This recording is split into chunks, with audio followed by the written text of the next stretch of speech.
السلام علیکم ورحمۃ اللہ وبرکاتہ۔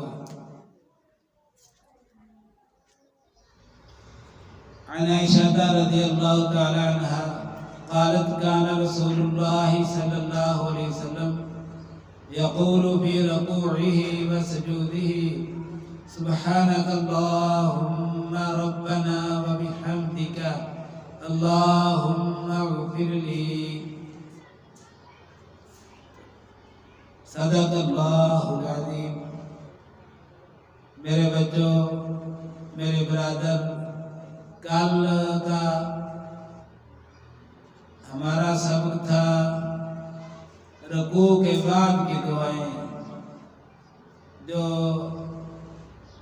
یہ ہیں کہ سمع اللہ لمن حمدہ ربنا ولک الحمد حمدا كثيرا طيبا مباركا فيه۔ دوسری روایت میں سمع اللہ لمن حمدا اللهم ربنا لك الحمد ملء السماوات والارض وملء ما شئت من شيء بعد اهل الثناء والمجد احق ما قال العبد وكلنا لك العبد اللهم لا مانع لما أعطيت ولا معطي لما منعت ولا ينفع ذا الجد منك الجد۔ یہ تھی وہ دعائیں جو نبی رحمت اپنی زبان عطر سے رکوع کے بعد پڑھا کرتے تھے۔ تو آج ہم پڑھیں گے سجدے کی دعائیں، جہاں سبحان ربی العظیم رکوع میں اور سجدے میں سبحان ربی الاعلی پڑھتے ہیں، تو وہاں حضرت عائشہ رضی اللہ تعالی عنہ فرماتی ہیں کہ نبی پاک صلی اللہ علیہ وسلم اپنے رکوع میں اور سجدے میں یہ دعائیں بھی پڑھا کرتے تھے۔ سبحانک اللہم ربنا وبحمدک اللہم اغفر لی۔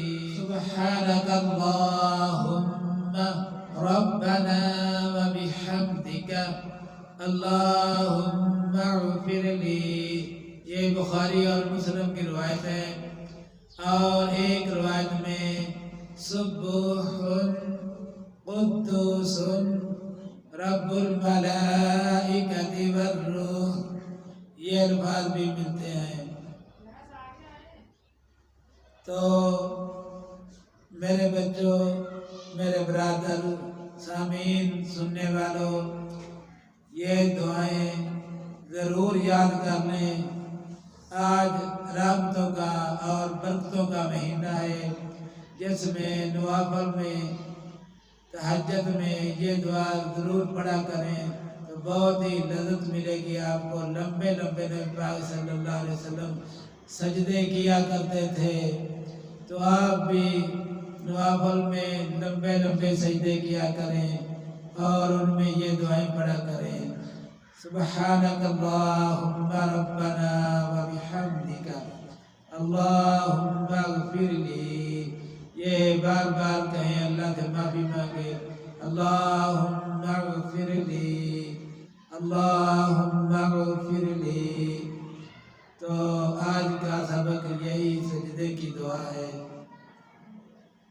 السلام علیکم ورحمۃ اللہ وبرکاتہ۔